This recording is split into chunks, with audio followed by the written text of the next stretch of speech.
शांति। आज 13 फरवरी 2022 को हम अव्यक्त बाप दादा के अव्यक्त मधुर महावाक्य सुनेंगे। ये अव्यक्त मधुर महावाक्य अव्यक्त बाप दादा ने 10 जनवरी 1990 को सुनाए थे। आज के मुरली का टाइटल है होली हंस की विशेषता। आज सर्व बच्चों को विशेष आत्मा बनाने वाले बाप दादा हर एक होली हंस की विशेषता देख रहे हैं। जैसे हंस की निर्णय शक्ति और परखने की शक्ति विशेष होती है, इसीलिए ग्रहण करने की शक्ति भी विशेष है। जो मोती और कंकड़ दोनों को परखता है और फिर निर्णय करता है, उसके बाद मोती ग्रहण करता है, कंकड़ पत्थर छोड़ देता है। तो परखना, निर्णय करना और ग्रहण करना अर्थात धारण करना, तीनों शक्तियों की विशेषता के कारण संगम युगी सरस्वती मां की सवारी हंस दिखाया है। तो एक सरस्वती मां का यादगार नहीं, लेकिन मां समान बनने वाली ज्ञान वीणा वादिनी आप सभी हो। इस ज्ञान को धारण करने के लिए भी यह तीनों विशेषताएं अति आवश्यक है। फिर बाबा कहे आप सभी ने ब्राह्मण जीवन धारण किया, कैसे किया? तो बाबा कहे आप सभी ने ब्राह्मण जीवन धारण करते ही ज्ञान द्वारा, विवेक द्वारा पहले परखने की शक्ति के आधार को पहचाना। सबसे पहले परखने की शक्ति के आधार को पहचाना, अपने आप को पहचाना, समय को पहचाना, अपने ब्राह्मण परिवार को पहचाना, अपने श्रेष्ठ कर्तव्य को पहचाना। इसके बाद निर्णय किया, तब ही ब्राह्मण जीवन धारण की। यह वही कल्प पहले वाला बेहद का बाप है, परमात्मा है। तो परमात्मा बाप को भी अच्छी तरह से पहचाना। मैं भी वही कल्प पहले वाली श्रेष्ठ आत्मा हूं, अधिकारी आत्मा हूं। इस परखने के बाद निर्णय किया। बिना बाप को परखने के निर्णय नहीं कर सकते हैं। जब तक परमात्मा बाप को नहीं पहचाना, तो बाबा कहे जीवन का निर्णय नहीं कर सकते हैं। कई आत्माएं, मिसाल देते हैं बाबा, कई आत्माएं अभी तक भी संबंध संपर्क में है, बहुत अच्छा कहती रहती है, ये ज्ञान बहुत अच्छा है, ये कहती रहती है, लेकिन परमात्मा पहचान व परखने की शक्ति न होने कारण निर्णय नहीं कर सकते कि क्या बनना है व क्या करना है। न जीवन के विषय में निर्णय कर सकते हैं, न कर्तव्य के विषय में निर्णय कर सकते हैं। तो क्या बनना है, क्या करना है, उसका निर्णय नहीं हो पाता है। इसीलिए ब्राह्मण जीवन धारण नहीं कर सकते। सहयोगी बनते हैं, लेकिन सहज योगी जीवन नहीं बना सकते। सहयोगी बन जाते हैं, लेकिन अपना जीवन सहज योगी जीवन बना दे, वो नहीं बना सकते, क्योंकि दोनों शक्तियां नहीं है। इसीलिए होली हंस नहीं बन सकते। बाबा कहे पवित्रता रूपी मोती और अपवित्रता रूपी कंकड़ दोनों को अलग नहीं समझते। वो आत्माएं ज्ञान बहुत अच्छा है, ये जानते हैं, लेकिन क्योंकि बाप को नहीं पहचाना, तो न जीवन बना सकते हैं, न उस श्रेष्ठ जीवन के अधिकार को प्राप्त कर सकते हैं। साथ ही बाबा कहे ग्रहण शक्ति भी नहीं है, क्योंकि पवित्रता रूपी मोती और अपवित्रता रूपी कंकड़ दोनों को अलग समझते ही नहीं है। तो पवित्रता को ग्रहण करने की शक्ति नहीं आ सकती। इसलिए पवित्रता को जीवन में धारण नहीं कर सकते। तो होली हंस की विशेषता है, पहले शक्ति परखना अर्थात पहचानना। आप होली हंसों में ये दोनों शक्तियां है ना, परखने की शक्ति और निर्णय शक्ति, ये दोनों शक्तियां है ना। क्योंकि बाप को पहचाना, अपने आप को भी पहचाना, निर्णय भी ठीक किया, तब तो ब्राह्मण बने और चल रहे हो। इस बात में तो सब पक्के पास हो। बाबा कहे इस बात में तो सब पक्के पास हो। लेकिन जो सेवा करते हो और कर्म में आते हो, तो जहां तक जीवन की बात है वहां तक तो सब पक्के पास है। लेकिन बाबा कहते हैं जो सेवा करते हो और कर्म में आते हो, सारे दिन की दिनचर्या में जो कर्म करते हो, संबंध संपर्क में आते हो, उसमें सफलता पूर्वक हर कर्म रहे, हर कर्म में सफलता मिले, तो उसमें सफलता पूर्वक हर कर्म रहे, वह हर संपर्क वाली आत्मा के संबंध में आने से सदा सफलता रहे। हर प्रकार की सेवा मनसा वाचा कर्मणा तीनों में सदा सफलता अनुभव हो, उसका भी आधार परखने की शक्ति और निर्णय करने की शक्ति है। इसमें फुल पास है। सेवा की सफलता व संपर्क में सफलता सदा न होने कारण चेक करो, तो कार्य को, व्यक्ति को, आत्मा को परखने की शक्ति में अंतर पड़ जाता है। जिस आत्मा को जिस समय, जिस विधि पूर्वक सहयोग चाहिए व शिक्षा चाहिए, स्नेह चाहिए, उस समय अगर परखने की शक्ति तीव्र है तो अवश्य संबंध में सफलता प्राप्त होगी।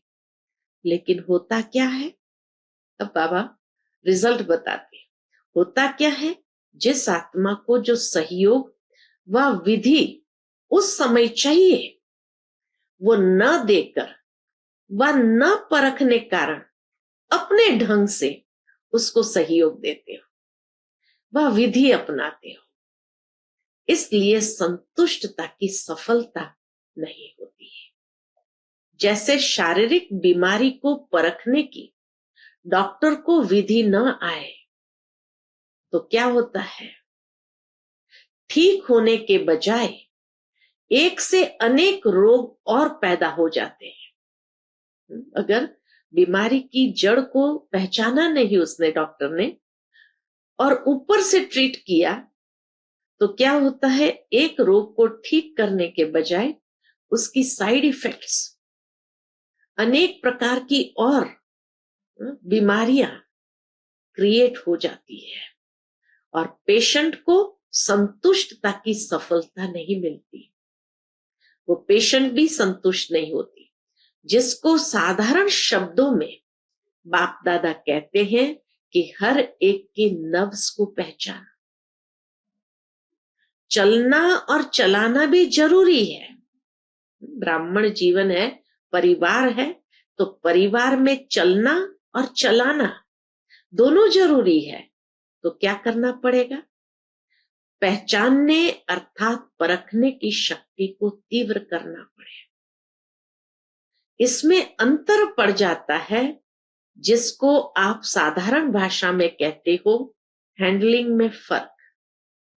कहते हो ना, इसकी हैंडलिंग पुरानी है, इसकी नई है। कहते हैं ना बाबा के, इनकी हैंडलिंग पुरानी है, इनकी नई है। तो अंतर क्यों पड़ा, क्योंकि हर समय हर आत्मा और हर कार्य को परखने की शक्ति चाहिए। हर समय हर आत्मा और हर कार्य को परखने की शक्ति चाहिए। टोटल परखने की शक्ति आ गई, लेकिन विस्तार से और बेहद के परखने की शक्ति की आवश्यकता है। उस समय आत्मा की ग्रहण शक्ति कितनी है, वायुमंडल क्या है, और उस आत्मा की सुनने की व शिक्षा लेने की मूड कैसी है, ये भी तो परखना चाहिए कि वो आत्मा का मूड है, ऐसा माहौल है, या उसकी ग्रहण शक्ति इतनी है। दूसरा एग्जाम्पल बाबा देते हैं, जैसे कोई कमजोर शरीर वाला हो और उसको ज्यादा से ज्यादा ताकत का इंजेक्शन दे देवे तो क्या हालत होगी, वो तो हार्ट फेल हो जाएगा, शांति में चला जाएगा। ऐसे ही बाबा कहे, ऐसे अगर संबंध में आने वाली आत्मा कमजोर है, आत्मा में हिम्मत नहीं है, लेकिन आप उसको शिक्षा का डोज दे देते हैं तो क्या होगा, उसका मूड, समय, वायुमंडल परख न सके तो रिजल्ट क्या होगी, एक तो दिल शिकस्त हो जाएगा और शक्ति न होने कारण ग्रहण नहीं कर सकेगा। एक तो अंदर से दिल शिकस्त हो जाएगा, हिम्मत ही नहीं है उसके अंदर, इतना हैवी डोज ज्ञान का दे दिया और उसमें शक्ति भी नहीं है तो ग्रहण भी नहीं कर सकेगा। और फिर क्या करेगा वो, तो बाबा के और ही जिद और सिद्ध करने में उछलेगा, जिद में आ जाएगा, आप जो कह रहे हैं रॉन्ग है, यह सिद्ध करेगा कि मैं ही सही हूं। तो इसीलिए बाबा कहे और ही जिद और सिद्ध करने में उछलेगा। आपने तो अच्छी भावना से किया, लेकिन सफलता न मिलने का कारण परखने और निर्णय करने की शक्ति कम है, इसलिए सफलता मूर्त बनने में परसेंटेज हो जाती है। तो सारे दिन के कर्म और संबंध में परखने की शक्ति की आवश्यकता हुई ना, इसलिए शिक्षा भल दो, बाबा कहे शिक्षा भल दो, लेकिन सब बातों को परख कर फिर कदम उठाओ कि उसकी ताकत कितनी है, उसमें ग्रहण करने की शक्ति है व नहीं है, फिर वायुमंडल कैसा है, उसका मूड कैसा है, इस सब बातों को परखना होता है और उसके बाद उसको डोज देना होता है। ऐसे ही सेवा के क्षेत्र में तो संबंध संपर्क की सफलता का अनुभव करने के लिए ये सब बातें जरूरी है। इसी तरह बाबा कहे अब सेवा के क्षेत्र में, ऐसे ही सेवा के क्षेत्र में भी अगर आत्माओं की आवश्यकता और इच्छा परखने के बिना कितना भी अच्छा ज्ञान दे दो, कितनी भी मेहनत कर लो, लेकिन सफलता नहीं होगी। अच्छा अच्छा कहना तो एक रीत रस्म हो गई है, क्योंकि आप कोई बुरी बात तो कहते भी नहीं हो। तो सेवा में जिसको भी हम सुनाते हैं, ज्ञान देते हैं, अच्छा अच्छा तो कहते हैं, क्योंकि कोई बुरी बात तो सुना ही नहीं।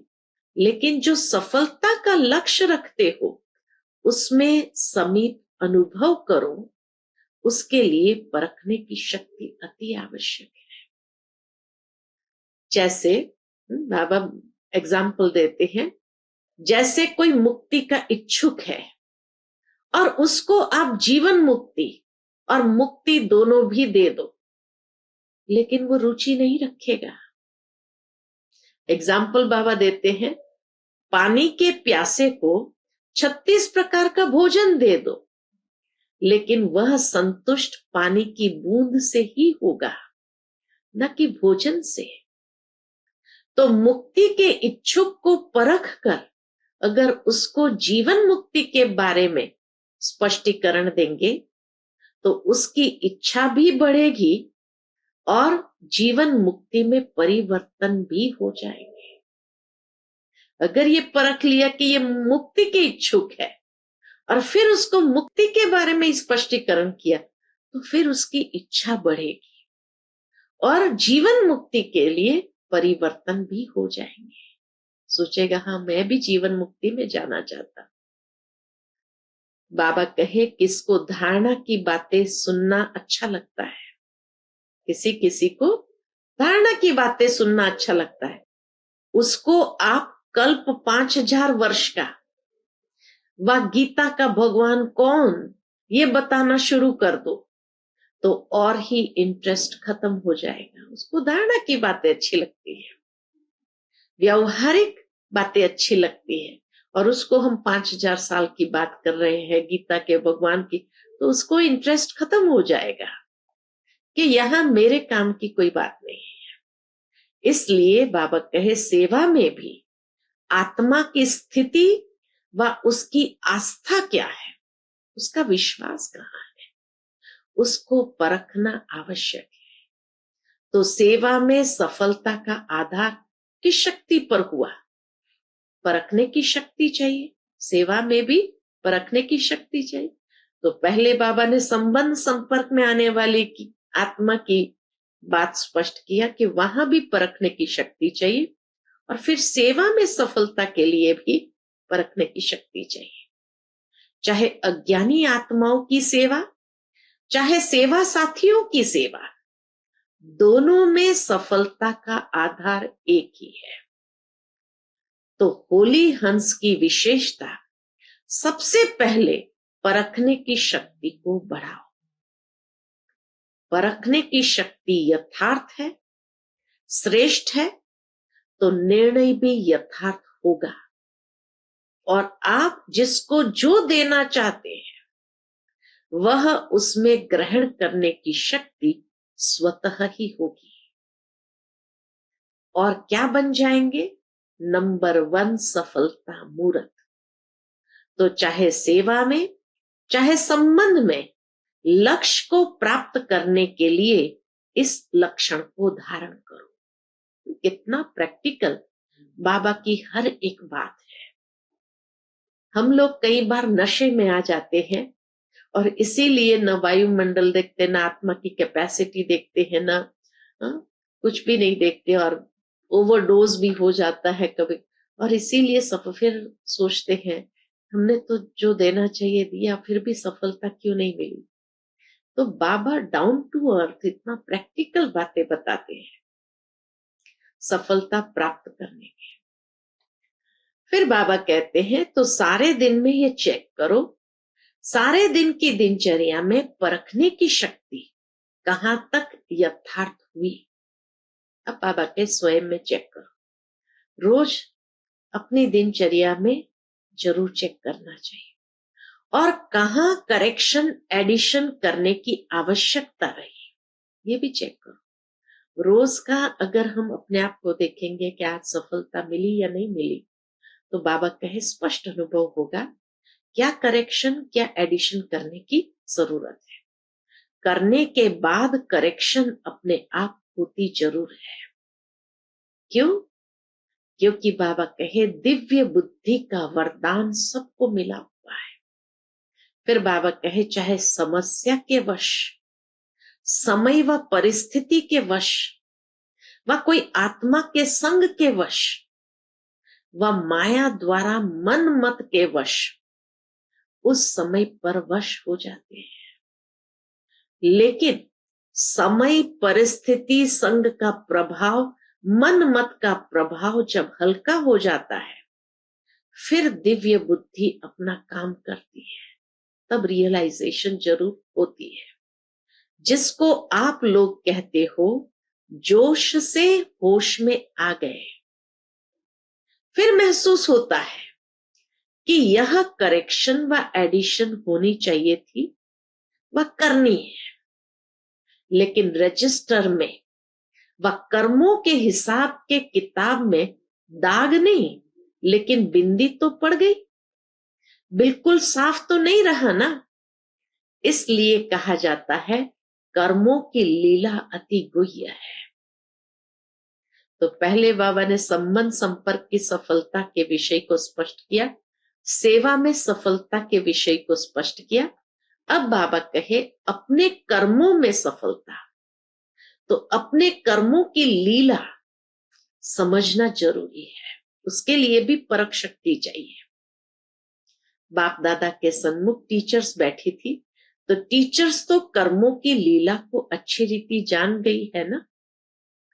टीचर सारा दिन क्या गीत गाती है कि वाह मेरे श्रेष्ठ कर्मों की लीला, कर्मों के गहन गति की लीला नहीं, श्रेष्ठ कर्मों की लीला।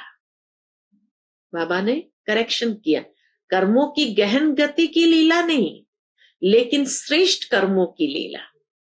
दुनिया वाले तो हर कर्म में, हर कदम में कर्मों को ही कूटते रहते हैं कि हाय मेरे कर्म। आप कहेंगे वाह श्रेष्ठ कर्म।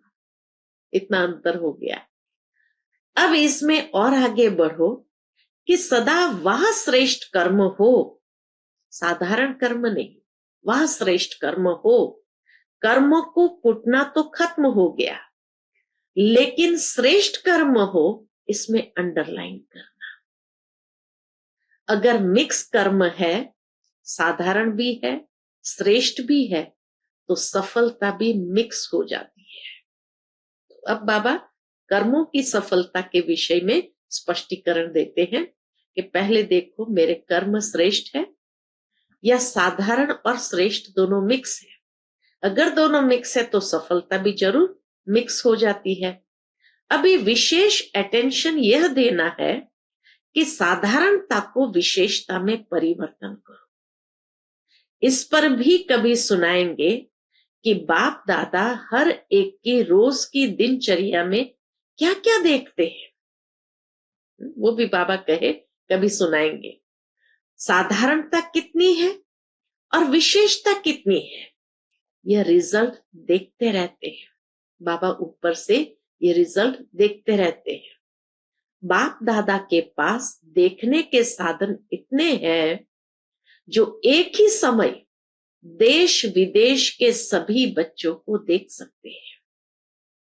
अलग अलग देखने की आवश्यकता नहीं, 5 मिनट में सबका पता लग जाता है। बाबा के पास तो सारी रिफाइंड मशीनरी होती है, तो 5 मिनट में सबका पता लग जाता है। बच्चों के वाह वाह के गीत भी गाते हैं। देख करके बाबा जहां देखते हैं कि बच्चों ने बहुत अच्छा किया, तो वाह वाह के गीत भी गाते हैं। साथ साथ समान बनाने की एम से चेक भी करते हैं कि अभी बच्चे कितने समान बने हैं, उस एम से चेक भी करते हैं। सुनाया था ना कि बाप के स्नेह व बाप की पहचान, इसमें तो सब पास हो। बाबा कहे ये तो सुना है कि बाप के स्नेह व बाप की पहचान, इसमें तो सब पास हो, और कभी कभी तो कमाल के काम भी करते हो। ये भी बाबा देखते हैं कितने कमाल के काम भी बच्चे करते हैं। अच्छी कमाल है, न कि धमाल वाली कमाल। कोई कोई बच्चे धमाल की भी कमाल करते हैं ना, ये भी बाबा देखते हैं कि कोई कोई बच्चे धमाल की भी कमाल करते हैं। होती धमाल है, लेकिन कहते हैं ये तो हमारी कमाल है। इसलिए बाप दादा कहते परखने की शक्ति को बढ़ाओ कि कमाल है या धमाल है, उसको अच्छी तरह से परख सको। अपने कर्मों को भी परख सकेंगे और दूसरों के कर्मों को भी यथार्थ परख सकेंगे। दोनों हो सकता है, अपने कर्मों को भी परखना है, दूसरों के कर्म को भी यथार्थ रीति परखना है। उल्टे को सुलटा नहीं कहेंगे, यह परखने की शक्ति की कमी है। और सदा एक बात याद रखो, आज बाबा सावधान कर रहे हैं, बच्चों को अटेंशन दे रहे हैं, और सदा एक बात याद रखो, सबके लिए कह रहे हैं। बाबा ऑफिशियल हो गए कि एक बात याद रखो, ये बाबा सबके लिए कह रहे हैं। कभी भी कोई ऐसा व्यर्थ व साधारण कर्म करते हो और अपने आप को पहचान नहीं सकते कि ये राइट है व रॉन्ग है, मानो हंस बुद्धि काम नहीं कर रही है कि राइट है या रॉन्ग है, तो जब ऐसी परिस्थिति आती है, वशीभूत हो जाते हैं। उस समय ऐसी परिस्थिति में सिद्धि को प्राप्त करने की श्रेष्ठ विधि क्या है?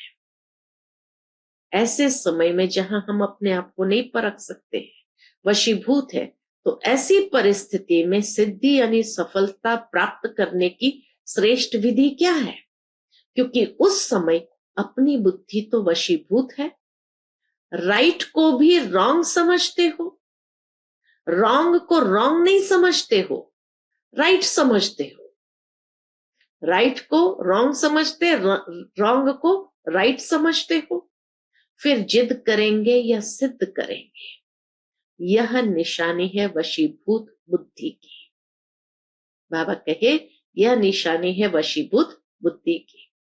ऐसे समय पर सदैव एक बाप दादा की श्रेष्ठ मत याद रखो कि जिन्हों को बाप ने निमित्त बनाया है, वह निमित्त आत्माएं जो डायरेक्शन देती है, उसको महत्व देना चाहिए। उस समय यह नहीं सोचो कि निमित्त बने हुए शायद कोई के कहने से कह रही है, इसमें धोखा खा लेते हो।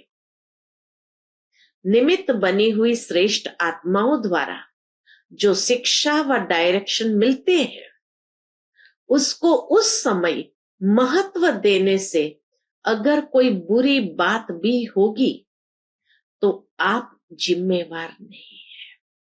जैसे ब्रह्मा बाबा के लिए हमेशा बाबा कहते थे, जैसे ब्रह्मा बाप के लिए सदा कहते हैं कि अगर ब्रह्मा बाप द्वारा कोई गलती भी होगी तो वह गलती भी बदल के आपके प्रति सही हो जाएगी। साकार में बाबा कहते थे। तो ऐसे निमित्त बनी हुई आत्माओं प्रति कभी भी यह व्यर्थ संकल्प नहीं उठना चाहिए। मानो कोई ऐसा फैसला भी दे देते हैं जो आपको ठीक नहीं लगता है, लेकिन आप उसमें जिम्मेवार नहीं। बाबा कहे आप उसमें जिम्मेवार नहीं है। आपका पाप नहीं बनेगा। किसका पाप बनेगा? फिर बाबा ठीक करेगा उसको। तो बाबा कहे आपका पाप नहीं बनेगा। उन्होंने कह दिया, आपने उस अनुसार किया, तो उसमें आपका पाप नहीं बनेगा। आपका काम ठीक हो जाएगा, क्योंकि बाप बैठा है। बाप पाप को बदल लेगा। यह गुह्य रहस्य है, गुप्त मशीनरी है। इसलिए निमित्त बनी हुई श्रेष्ठ आत्माओं के श्रेष्ठ डायरेक्शन को महत्व से कार्य में लगाओ। इसमें आपका फायदा है। नुकसान भी बदलकर फायदे में हो जाएगा। यह बाप की गारंटी है। समझा? इसलिए सुनाया कि कर्मों की लीला बड़ी विचित्र है। बाप जिम्मेवार है। जिनको निमित्त बनाया है उसका भी जिम्मेवार बाप है। आपके पाप को बदलने का भी जिम्मेवार है। ऐसे ही निमित्त नहीं बनाया है, सोच समझ के ड्रामा के लॉ मुझे निमित्त बनाया गया है। कितनी सुंदर बात बाबा ने कही। ऐसे ही निमित्त नहीं बनाया है, सोच समझ के ड्रामा के लॉ मुजब निमित्त बनाया गया है। समझा? टीचर्स को अच्छा लगता है ना, इसमें फायदा है। बोझ हल्का हो गया। कोई भी बात आएगी तो कहेंगे निमित्त बने हुए बड़े जाने। छोटी बहनें निमित्त बने हुए बड़े जाने कह करके हल्की हो सकती है। हल्के हो गए ना, पूछते बाबा। लेकिन सिर्फ कहने मात्र नहीं, समझने मात्र, स्नेह मात्र, स्वमान मात्र हो।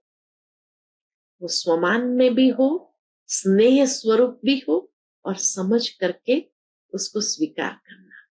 इन गुह्य बातों को बाप जाने और जो समझदार बच्चे हैं वह जाने।